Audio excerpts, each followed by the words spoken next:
All right, this is to go over the electron configuration homework worksheet. So starting with the first question says, how many sublevels are in the third energy level?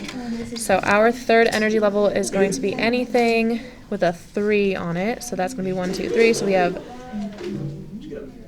the S sublevel in energy level 3.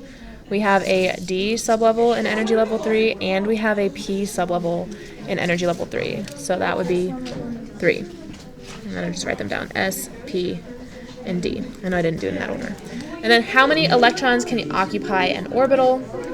This is 2, so any orbital, remember on our orbital diagrams, we denoted those with lines. So the S has 1 line, P has 3, D has 5, and so on.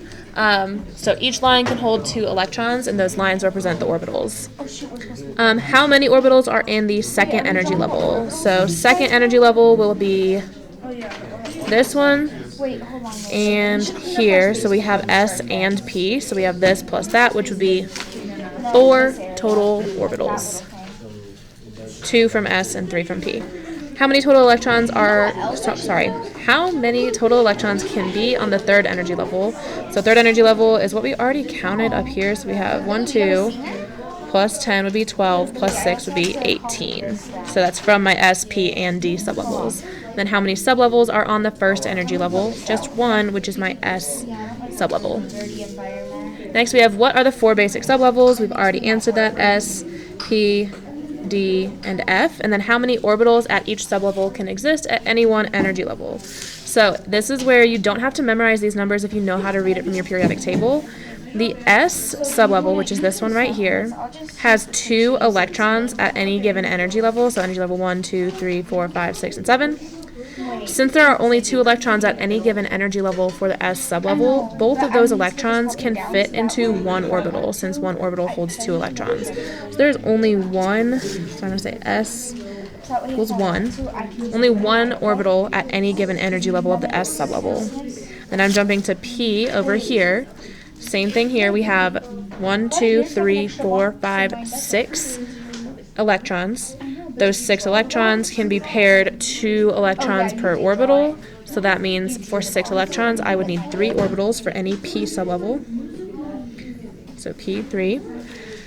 And then D has 1, 2, 3, 4, 5, 6, 7, 8, 9, 10. Since we have 10 and 2 can go per orbital, then my D sublevel needs 5 orbitals. And then F has 14. Sorry, that's not a lot. F has 14 electrons, so we need 7 orbitals.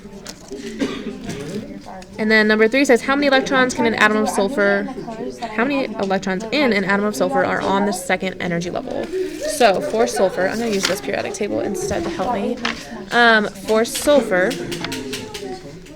on the second energy level, which is going to be this energy level right here, we're just counting how many boxes did we go through to do that. So that's 1, 2, 3, 4, 5, 6, 7, 8.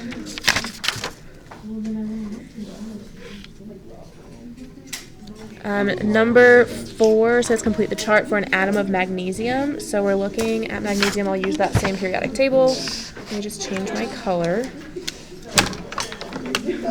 So for magnesium, if we do the electron configuration for magnesium, it would go 1s2, and then 2s2, 2p6, 3s2. And then if I add up 2 plus 2 is 4, plus 6 is 10, plus 2 is 12, which matches the 12 as my atomic number on magnesium. So that's a good way to double check yourself. In the first energy level for magnesium, so this isn't what that question was asking for, but it helps me to answer the questions. First energy level, the number of sublevels, meaning letters in energy level 1, is just 1, which is my S sublevel. The number of orbitals I'll need is just 1, since S only has 1 orbital. And the number of electrons in the first energy level will be 2. That is represented by this, or the boxes, 2 of them. In the second energy level for magnesium, it's also full, so I have both sublevels, my S and my P. My number of orbitals is going to be 1 orbital from S and 3 from P, so that's going to be 4 total orbitals, and my number of electrons is 8. And then on my third energy level, this is where it matters that we're doing it for magnesium, because in the third energy level in general, that's including S and P, but for magnesium, we stop after we get to S2, so there is no 3P for magnesium. So for magnesium in the third energy level, we have one sublevel, which is just S. Oh, and third energy level would normally include D as well. I forgot about that. And then number of orbitals, we would just have one, because in the S sublevel, in the third energy level for magnesium specifically, I would only need one orbital right here to hold these 2 electrons. The number of electrons would be 2. And then again, we can double check that 2 plus 8 plus 2 would equal 12, which is magnesium. And then for 5 and 6, we're doing the electron configuration up here and then the orbital diagrams down there. So I'll start with electron configuration for aluminum. Aluminum is number 13 on our periodic table. So we're following along. Let me put this one on here. I'll zoom it out. I'm going to read them out to you and then just have you write it down. So for aluminum, we're starting at 1s every time. In the 1s sublevel, we have 2 electrons, so I'd write 1s2. Then I would write 2s2. Then 2p6. So I have 6 electrons here. And then 3s2. And then 3p1. I know that it would be 3p1 because aluminum is number 13 and it's right here on my periodic table, so I would stop there. Even though P can have up to 6 electrons, for aluminum we stop here and we don't have to write any of those. So 1s2, 2s2, 2p6, 3s2, 3p1 for aluminum. Next one is Ag, so silver.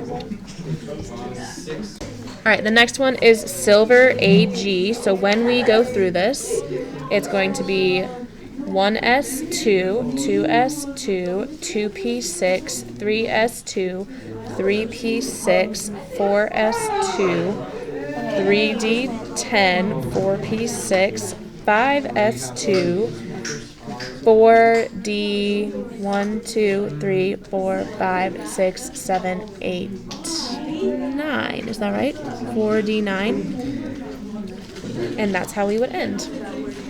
I'm going to cut off the video here because the bell's about to ring. Ask questions in class or email me. Send me a message somewhere if you need me to go over other ones on this page.